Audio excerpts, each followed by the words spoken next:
And my life really changed about 5 years ago. I had already bought a duplex in another house. Doing the rich dad, poor dad thing, but I kept hitting obstacles to buy more real estate. I wanted more real estate, but I didn't know how to do it.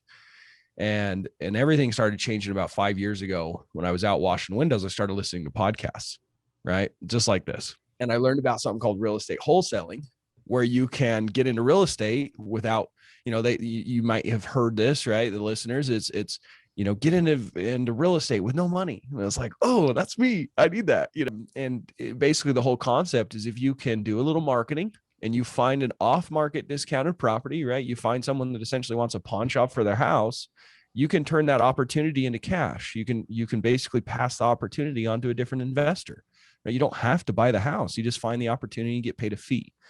And I was like, man, that's perfect. And I thought it was perfect for a couple of reasons. It would give me cash. It would get me full-time in the industry. And then also I could cherry pick the best of the deals for rentals.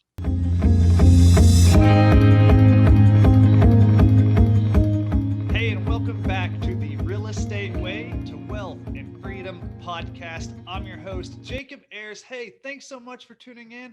I hope you're doing well. I hope your summer's going well, and I hope your investing journey is doing even better. Well, I'm excited to share with you this week's guest, Zack Boothe. Just a few short years ago, Zack was a window cleaner, where you can even find his videos and tutorials on YouTube with millions of views. But Zack had bigger and better dreams of going on to become a real estate investor. So he took a leap of faith. He walked away from the window cleaning business. And with a handful of years, he was making over $1 million a year wholesaling real estate. Now with a successful business, he spends time helping others see how simple it is to make money with real estate. Zack is here today to share his insider secrets of finding massively discounted properties regardless of your experience level. This is a skill critical in any place you're investing in, any strategy you're investing in. That's the name of the game, is finding properties at a good price. So without further ado, let's jump into this week's episode with Zack Boothe. All right, today, welcome on the show, my good buddy, Zack Boothe. Zack, hey, thanks so much for joining us. Yeah, no worries, man. It's good to be here. Yeah, you were just telling me about your CrossFit adventures this week. Before we get into the show, tell us about what you're doing.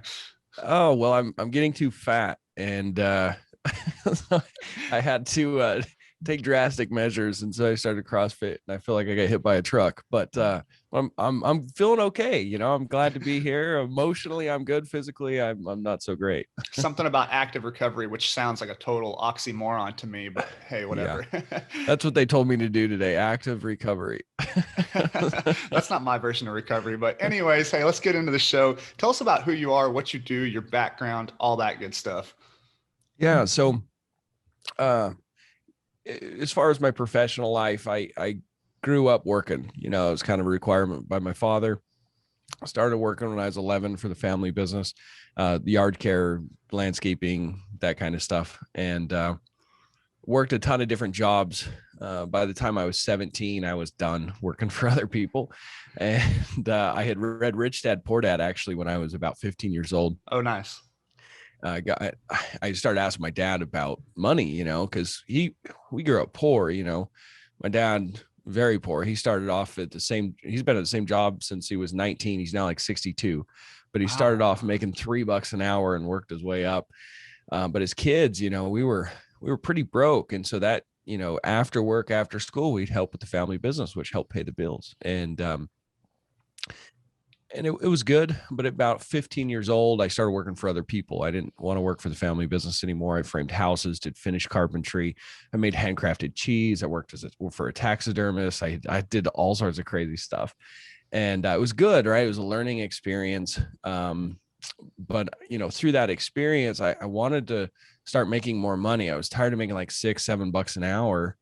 And I felt like all I did was work, and I wanted, I saw these people that I went to school with and people that I worked for, people I mowed lawns for, and their houses. I just didn't understand how they had all the money.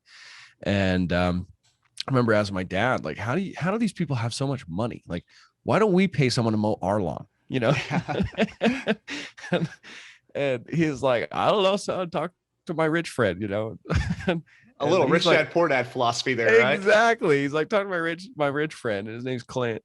And I was like, Clint's not rich. He drives a beat up old truck. He's like, no, he's rich. He's just cheap. I was like, oh, okay. So he actually had a bunch of rentals. He still has a bunch of rentals. I actually went fishing with him to Alaska this year, but he gave me Rich Dad Poor Dad when I was a young teenager. I read that and I knew I needed to get into business for myself. So at 17, I was like, all right, it's time. I had gone to Nova Scotia, Canada and worked there for the summer. I was working like 80-hour work weeks. And I did that so I'd have enough cash to buy a truck. Because my dad wouldn't even co-sign a loan to get my first truck or my first cell phone or any of those things, right? It was on me. And I had to get a Cricket phone because it was the only carrier that would allow me to get a phone without credit, right? I wasn't 18. My dad wouldn't even co-sign on that. Like my dad was like, if you want something, you'll get it. And that was horrible, but I'm so grateful he did that for me. And anyways, from there, I was like, okay, I've got my truck. I've got my, enough money to get some equipment to start a business. What am I going to do? And I was thinking yard care, but I was like, man, I'm so sick and tired of mowing lawns. Like that's all I ever did.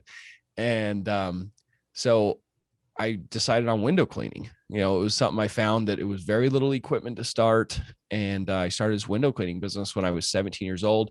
I grew it for a decade.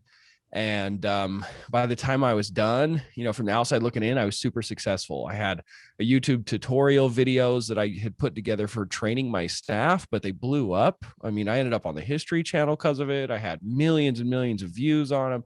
Just wild. I did not ever plan on that. I had 13 employees and 3 trucks. And I mean, I was washing lots and lots of windows.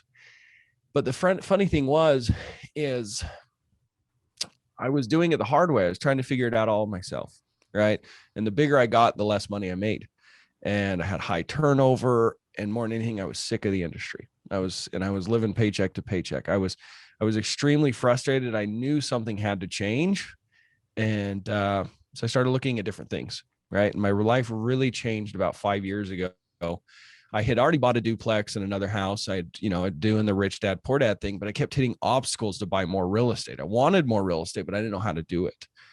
And everything started changing about 5 years ago. When I was out washing windows, I started listening to podcasts, right? Just like this. Yeah, I love it. And I learned about something called real estate wholesaling, where you can get into real estate without, you might have heard this, right? The listeners, it's get into real estate with no money. And I was like, oh, that's me. I need that, Right. And basically the whole concept is if you can do a little marketing and you find an off-market discounted property, right? You find someone that essentially wants a pawn shop for their house, you can turn that opportunity into cash. You can basically pass the opportunity on to a different investor. Right? You don't have to buy the house. You just find the opportunity and get paid a fee. And I was like, man, that's perfect. And I thought it was perfect for a couple reasons. It would give me cash. It would get me full-time in the industry. And then also I could cherry pick the best of the deals for rentals. I could pick up seller finances. I could do whatever I needed. Right. And so I went for it, and it was a struggle. But, after I found the right mentor, I tried it on my own, of course, like everyone does. And it's great. Right. You gotta start somewhere. And I finally just broke down and found a mentor. I paid $9,000. It was terrifying. I didn't have the money. Most of it was on credit cards. But within about a month and a half after joining his program, it was Tom Kroll. Love the guy. He doesn't coach anymore, but man, it was so awesome. I did my first wholesale deal. I made $10,000 on that first wholesale deal. And then by the end of that year, we did just over like 115,000. It was like 118,000 roughly. And then the next year, just shy of $500,000. The next year, 1.2.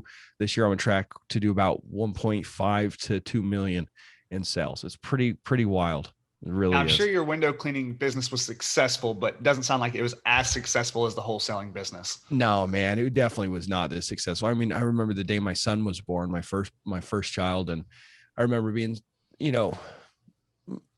in love and like just blown away by the miracle, watching my wife give birth to my son and being excited to be a dad. And I felt guilty the whole day because all I could think about was like, how am I going to pay these medical bills? And so I was definitely not where I was. My life now is way different. I don't worry about money anymore at all.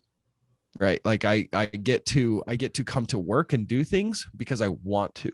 I get to spend my time on things that I want to do. I'm on this podcast because I want to be here. We were talking about a challenge that I did. I spent 2 months of this year away from the office, away from my day job, like, because I wanted to. I spent a month in Brazil. I've spent 2 weeks in Alaska. I'm going to take most of September off. Like, I get the freedoms.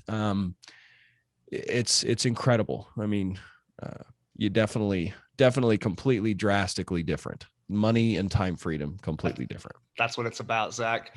Well, there's a lot of people probably in your shoes, Zach, in a job that they're hustling, maybe spinning their wheels, or maybe looking for that vehicle that will give them that time freedom, that financial freedom. Maybe in that spot where you found yourself, what advice would you have to somebody who's trying to kind of get that start? And let's call it the real estate world. Yeah. Well, I believe that you have to have a belief first, right? I mean, you have to have an outline plan, but you also have to believe in it. I remember when I first heard that you could find off-market discounted properties, you find properties at 50, 40, 30 cents on the dollar. I said, BS. That's not real. That's a scam. They're just trying to sign me up for their coaching program, yada, yada. Right. Mm-hmm. And I didn't believe in it. And so I was listening to podcasts. I kept hearing success over and over and over. And I had something happen to me. I was washing windows for this really wealthy gentleman. And I found out he's a real estate developer. And I was like, oh, wow. So I just started asking him all kinds of questions, right? So I know he has, I'm cleaning his giant mansion. I know he's got some money. He's an older guy. He's probably like 80 years old. His name was what was his name? Stan Nilsson was his name. So this was Peggy. They're great people. And he talked to me for like an hour and a half about his journey of becoming successful and doing real estate. And at the end of the conversation, I was like, man, if I could just get 2 rentals this year, it would be life-changing. And he's like, oh, that's convenient. I've got these 2 rentals. I don't want to deal with them. I haven't collected rents in 4 months. They're decent. I built them. I've had them for like 30 years. I just don't want to deal with them anymore. He's like, I'd sell them to you. And I was like, great. How much? He said $500,000, which was a massive discount. I mean, $300,000 discount. And I'm like, okay, great. And he's like, can you get a loan? I said, no, I can't get a loan. I'm washing windows, man. Probably not. Yeah. I mean, your house washing your windows, bro. It's not going to happen. And he's like, well, could you put 20% down? I was like, definitely not. I can get you a couple thousand, and he's like, okay. I'm like, oh, okay, great. Yeah, let's do it. And he basically just handed these rentals over to me. He's financed them, right? He was the bank. And I was making like $800 a month extra on top of paying him from the rents, right? I was cash flowing $800 on these 2 properties. And the crazy thing is that I sold them to the tenants the next year, and I made over $100,000. And having that experience made me realize that it is real, right? The people, wealthy, intelligent, successful people will trade convenience for price. It happens all the time. You're just not doing it. It doesn't mean that it's not possible. If you don't believe it's possible, it's because you're not doing it. You haven't seen it happen. And so, your question you asked me is like, what advice would I give? I'd say educate yourself first. Have an understanding what you're trying to do, which is getting discounted opportunities, because it doesn't matter if you want to wholesale, if you want to buy and hold, or if you want to do whatever other exit strategy they talk about. You got to start with the discounted property. And you got to believe that that's possible. I went from being a skeptic to being a believer. I had to make it happen. That's why I invested the $9,000 in the coach. I knew it was possible. I just needed a way to find more of them. Right. Yeah. Right. And, but I was telling you off air, that's why, that's why I'm out here at the podcast. Like I wanted to give someone else that gift, that confidence, that faith, that belief. And I was up super late one night, and I'm like, how do I give that gift that was given to me? Because it just kind of happened to me. I was washing windows for this wealthy gentleman. I was in the right place at the right time. And, someone else might not have this luxury, of that confidence of actually seeing it happen, like meeting someone that's wealthy, that has, and so I said, how can I give this gift to other people? And so I was up late one night thinking about it.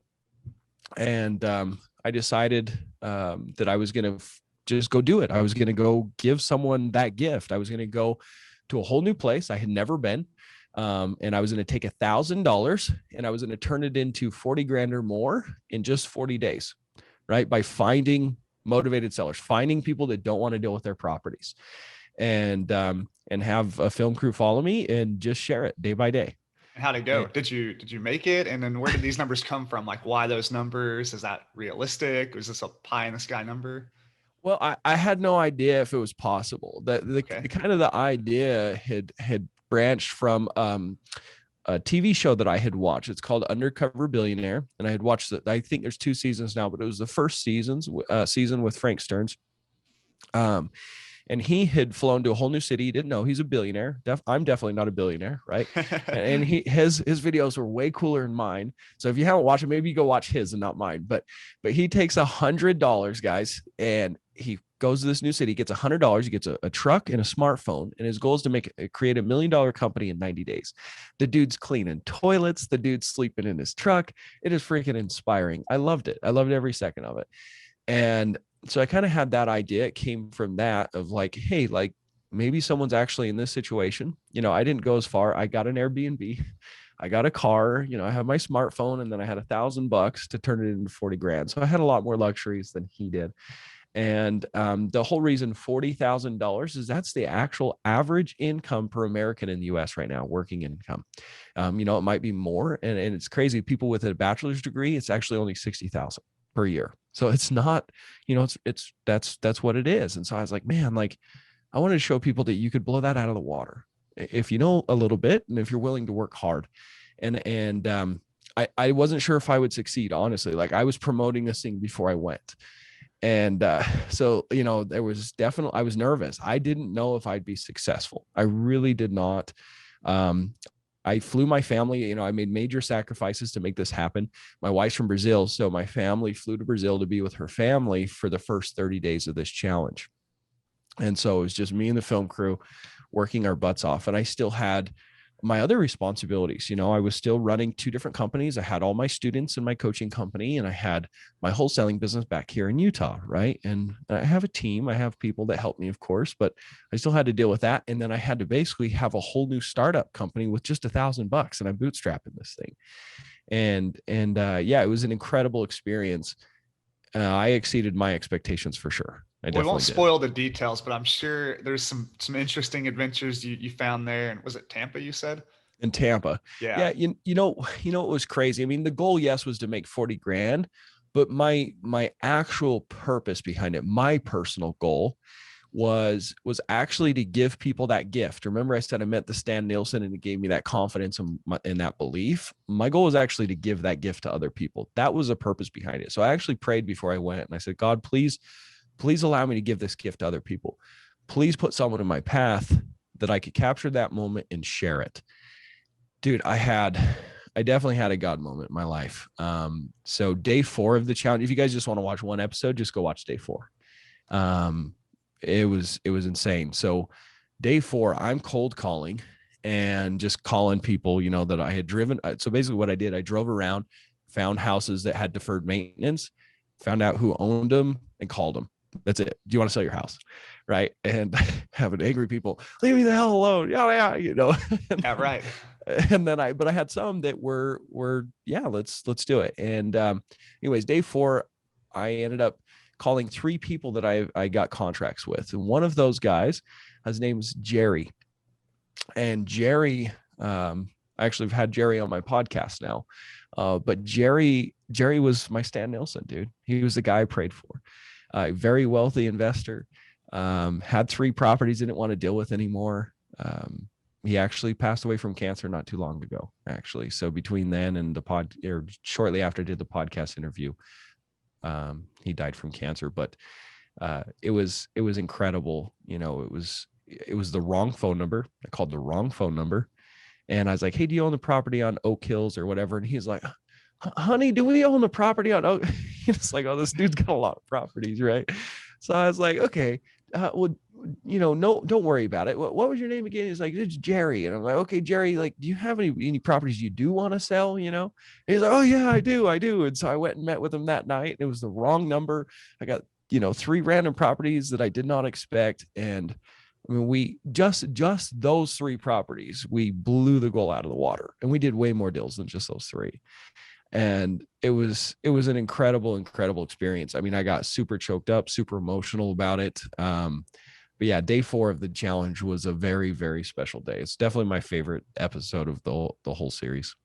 And maybe a takeaway somebody would be watching this would take away, Zach, is, if you just get out there and you take action and you kind of take that leap of faith, right? You've got that foundation of knowledge and you just kind of like put one foot in front of the other. You're not exactly sure how you're going to, accomplish this big, hairy, audacious goal you set, but you take action and things just kind of happen, right? Sometimes you can't even explain them. Yep. 100%. Like there's, Tony Robbins explains it really well. He calls it his cycle of success. Right. He talks about the importance of having faith and belief, because if you have faith and belief that you'll be successful, you'll give massive action. Right. And if you give massive action, you'll have massive results. And then once you have those massive results, you're going to have even more belief, and you're really going to tap into your full potential. Right. And you'll just spiral upwards in life. But the opposite of true is if you live your life with fear and you approach all of your responsibilities and goals with fear and this feeling of inadequacy and this feeling of scarcity, you're going to give half the effort you probably would, or even less. Right. And because you give that half-hearted effort, you're going to get the same type of results that you gave. Right. And then you're going to be like, see, I knew I was a failure. I knew I couldn't be successful. And you're going to spiral downwards and have more and more fear and feelings of scarcity. And so the whole point of that show was to give you that confidence so you guys can go out and take action, right? Yeah, I coach. Yeah, I mean, yes, but that's not the whole point of this. The point of this is for me to help you guys be successful. Yes, I have students, but I'm going to coach so few students that I can't really make as big of an impact as I want to. I want to be able to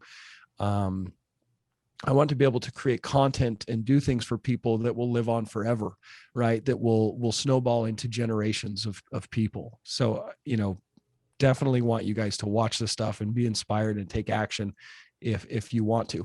And even if it's not real estate investing, if you want to start a different business, if you're passionate about a different industry and you're listening to this, like, I hope this gives you the confidence and excitement to go do it and you find massive success because of it. How do you maintain that positive belief system, that positive mindset, Zach? And do you have any tips for how somebody can kind of maybe build up theirs? Yeah, I definitely do. And I got this from Tony Robbins as well. I love Tony Robbins, Great by guy, the way. If you can't tell, I love Tony. So I haven't met him in person. I mean, I've been to his events and stuff, but one of the things that kind of blew me away is, I think it was the event releasing the power with releasing the power within. I'm sorry, I don't remember the exact name. Unleashing the Power Within, UPW. Okay, awesome. Is that it? Yeah, I think so. It's something like that. Yeah. But what I was trying to say is he has you go through. I guess you could call them meditation exercises. Basically, he teaches you how to release the emotions that you need to accomplish whatever tasks you have. And doing that, I was able to feel all of the emotions that I could feel to like the most extremes I've ever felt, from everywhere from joy, sadness, depression, all within a matter of a few minutes. Right. And one thing that I saw that he did is every time he wanted to transition us from one emotion to another emotion, he'd have us do a gratitude exercise.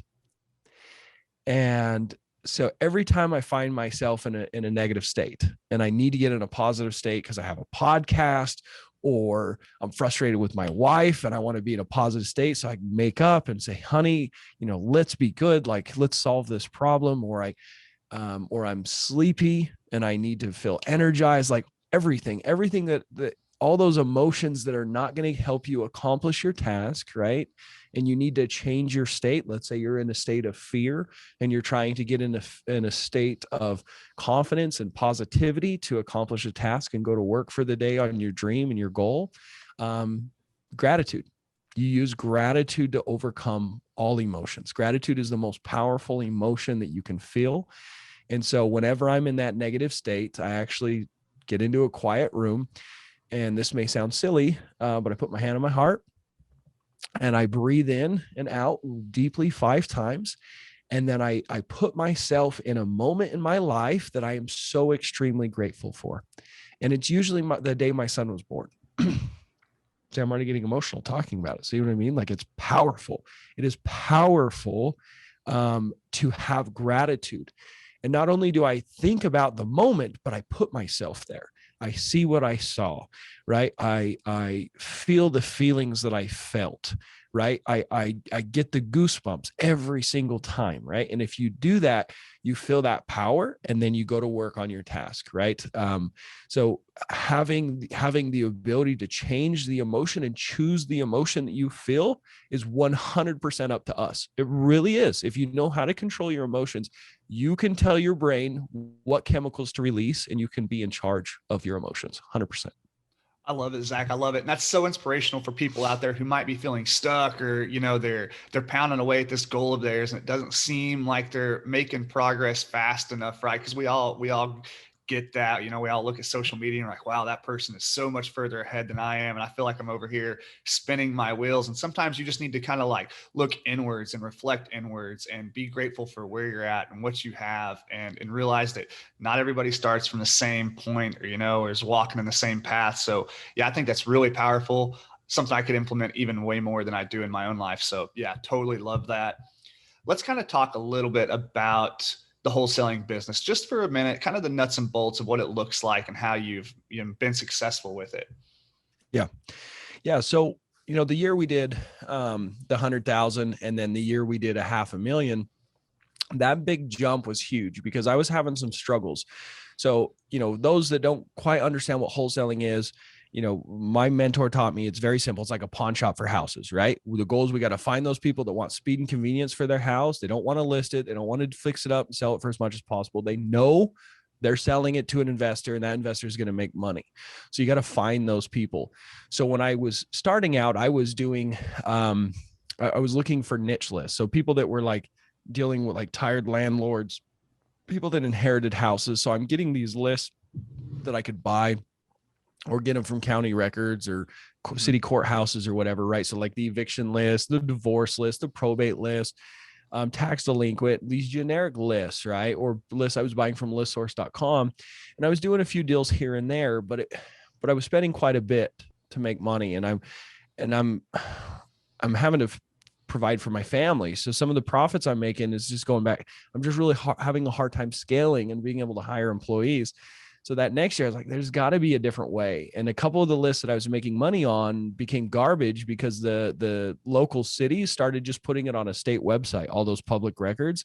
So everyone could just have easy access to those lists, and not everyone's marketing to them. And I'm like, gosh, dang it. So like January and February, I had like no deals. And I'm like, I'm running out of money. I'm like, well, what am I going to do? Like, I'm not going back to washing windows. I got to do something different. And so I was like, well, what makes someone want to sell their house? And it's like, well, the house is a problem to them. It's a thorn in their side.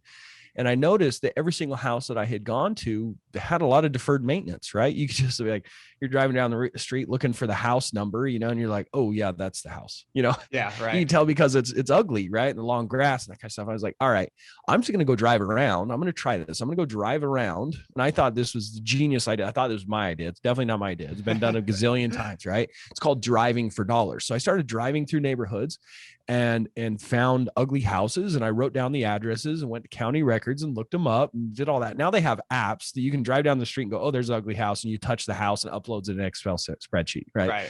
But back in the day when I started this, I was taking hours to build a list of any size. And then I spoke at an event in 2018 and met the owners of Deal Machine, and I've been helping them definitely develop their app. And like I promote my success to their new signups and stuff. We do a webinar, but anyways, like I started doing driving for dollars. By the end of that year, like I said, we did it just shy of a 500,000. It was crazy. It was life-changing. I mean, I was raking in the dollars. And so that's what I'm doing, right? To find off-market properties still to this day is driving for dollars. We add a couple thousand properties every single week. Just here in Utah, we now have a business in Tampa, right? Since I opened it up at the beginning of this year, we're doing it there as well now. But we add 2,000 properties a week, and I think we're at like 700,000 just in Utah this year in revenue by adding 2,000 properties a week. And then we text, postcard, and cold call that list and see if people want to sell. It leaves, 85% of my revenue to pay my team, to pay myself. It allows me to have a 40% profit margin, right?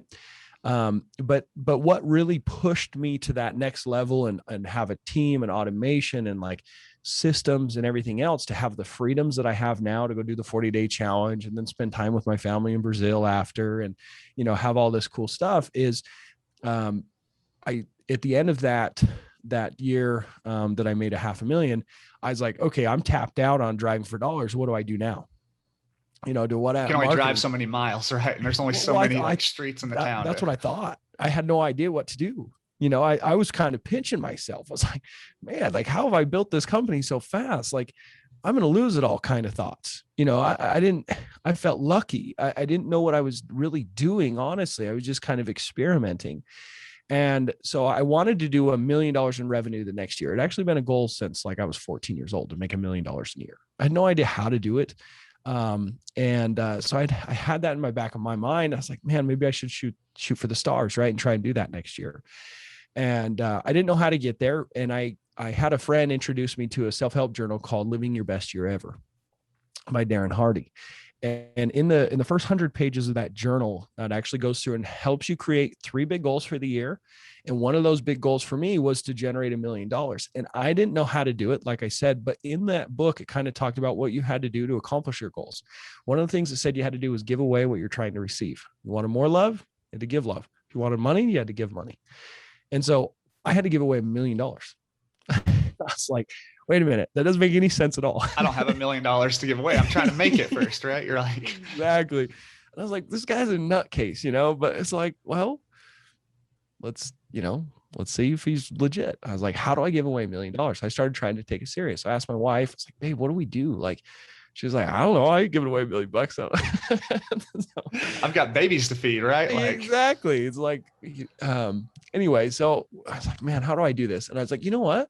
Why don't I teach my marketing system that I've kind of been putting together over the last 12 months to 10 people? I had been a part of a bunch of different coaching programs. And so I was like, I'll just go to some of those other students, co-students of, that I was in the programs with, and just teach them my marketing system. We'll put $1 million easy in all their businesses, between 10 of them. And, the craziest thing happened. It was mind blowing. They started having crazy success, which was so fulfilling. I was so fulfilled by it. Like Scott Dallinger, he's actually going to come speak at a live event I'm doing here in a couple of weeks, but his first deal was $113,000 from my marketing system. Okay. Just one deal. And that's a wholesale deal. That's zero risk. That's just finding the deal and selling it. $113,000. Freaking crazy. My other next student, like 6 months in, he made like $300,000 off of it. Crazy. Right. So like they're having this explosive success, but the more I taught, the more that system's tweaked, the better it got, the more like they would ask me questions and I'd be like, crap, I don't know. Let me go. Yeah, I don't know. Yeah. Let me go look. Let me figure it out. Now, right? Exactly. And so all of a sudden my marketing system that I thought that couldn't get better just got way better. And I did $1.2 million in wholesale fees by the end of the year. It's crazy. Absolutely crazy. And it also got to the point where I fell in love with coaching and I wanted to do more of it. So of course I brought on more students and then I was like, oh crap, I'm so busy because I'm coaching and I'm not spending time in my wholesaling business, which forced me to figure out and hire coaches and mentors to teach me how to automate my wholesaling business because I want to spend my time with my students because I love it. Right. And now I have this wholesaling business. I spend maybe an hour or two a week in this wholesaling business and I'm going to take home nearly $500,000 in my pocket profit by the end of the year. It's crazy. And I spend all my time with my students. I live a very fulfilled life. I have more money than I ever wanted. It's a huge blessing, real estate wholesaling, driving for dollars. Everything that I have is branded driving for dollars mastery, because that's what changed my life, That's so cool, Zach. And you can obviously see your passion about this business and about giving back, being that Stan Nielsen in other people's lives. I think that's so cool. You don't always see that in the real estate world, but more often than not, I would say you do. Most people are wanting to be that Stan Nielsen to people. You know, when they're having success, they're happy to tell people about their success and help them and kind of be that hand up the ladder, right? And Yeah. that's what you're doing. I think that's really cool. And yeah, man, kudos to you. I love the story. I love your journey. I'm sure it's really inspiring to so many people out there. We could talk days and days about your success and your adventures in Tampa with the show. I recommend people go check that out. But as we're wrapping up here, we end every episode with a lightning round, just a series of fast hitting questions. Are you up for it? I'm ready. All right. The first question in the lightning round was, what was your biggest hurdle getting started investing in real estate? And then what'd you do to overcome that? Trying to figure it out myself was my big hurdle, right? And I was trying to get traditional loans for everything, and then I hit obstacles like debt to income ratios, down payments, those kinds of things, right? So what I did to get overcome that is listen to podcasts like this and YouTube channels, and eventually found a mentor that I believed in and had a process for me to implement. Truly, like that's what really got me over those hurdles. Awesome. It was other people. It wasn't me. It was other more intelligent people than me. Yeah, definitely. Zach, do you have a personal habit that contributes to your success? Yeah, I believe I do. I have a goal always.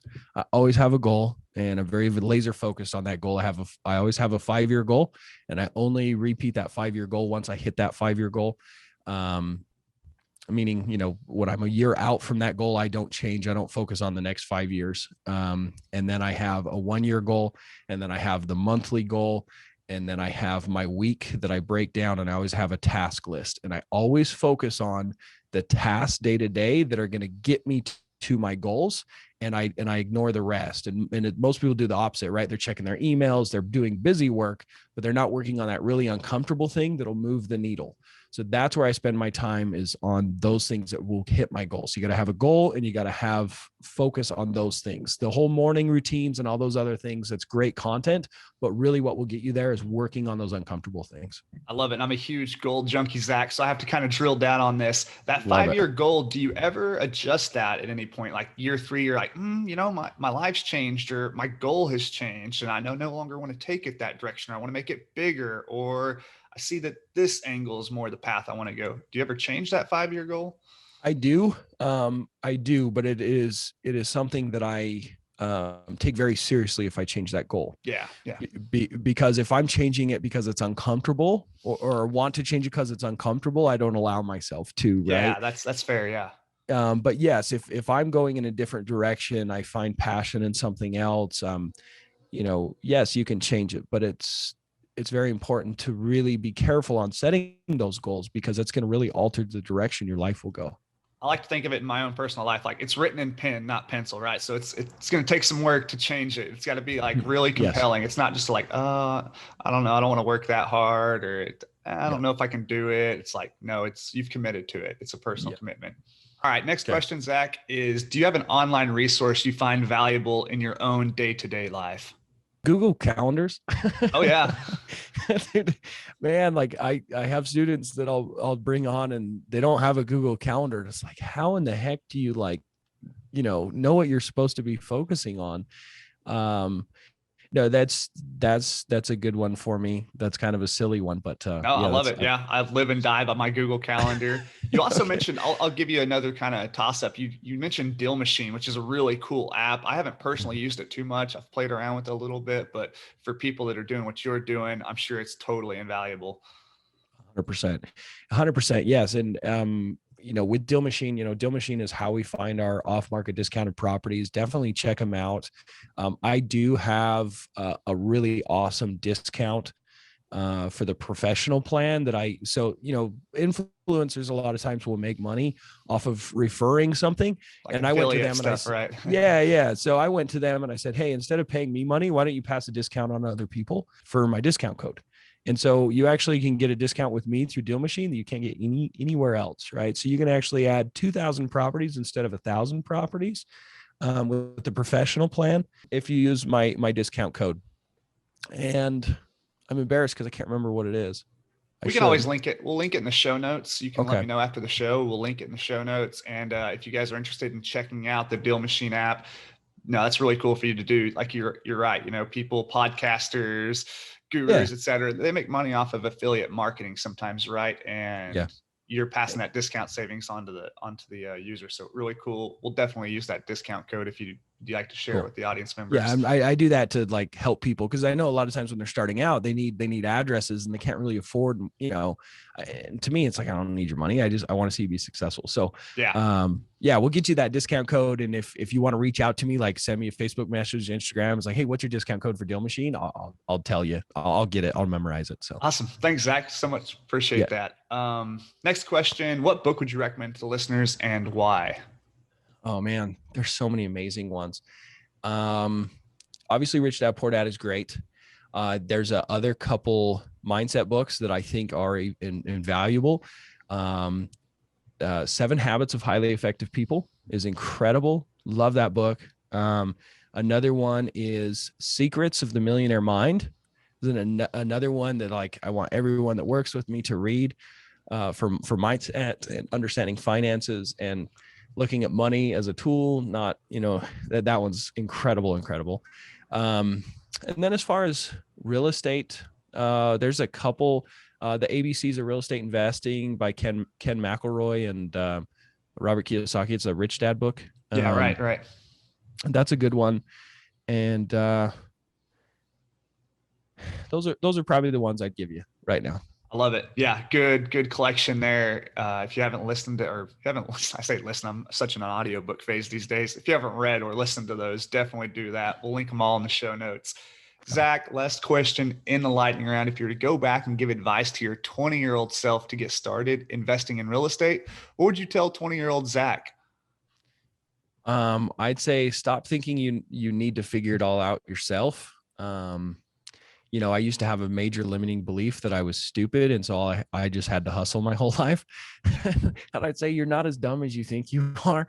I'd say, and so start reading books, right? Start learning and educating yourself instead of just working so hard. You need to have a combination of working, like, you know, your work ethic's great, but I'd say educate yourself, right? There's everything you want to do, someone's done before, and just follow their outline. Find that person, identify the goal, and then find someone that's done it and learn from them. So definitely would do that. I spent most of my 20s just hitting my head against the wall. More education. I love it. Well, Zach, hey man, it's been a lot of fun having you on, talking about your journey and your success and your mindset behind all your success. If people want to keep the conversation going, reach out to you, learn more about you, find those YouTube videos, where's the best place for them to do so? Yeah, you can go to my website. It's DFD, stands for Driving for Dollars, dfdmastery.com. And in that website, you can book a call to join my program. I don't want you to go do that though until you're like confident that you want me to be your coach, right? So in that website though, there's a link to my podcast. YouTube channel is also DFD Mastery. So you can just search the YouTube channel DFD Mastery, check out the 40-day challenge. You know, go check out all those free resources, learn a ton, start taking action, like be successful. And if you do want to have me as your coach, then, you know, then go book a call and talk to us. But, you know, more than anything, I want you guys to like learn, like I give away as much as I possibly can. Like I'm all about giving. So go check out the free content. Is there any social media platforms you're most active on if people want to follow you or reach out there? Yeah. So I'm on Instagram and Facebook and TikTok. Just search my name, Zack Boothe. Okay, got it. ZACK Boothe, BOOTHE. We'll link everything in the show notes. Zach, hey, thanks so much for coming on the show today. It's been a ton of fun. I look forward to having you back on in the future. Awesome. Thank you. Appreciate it. All right. Take care, Zach. Thanks so much.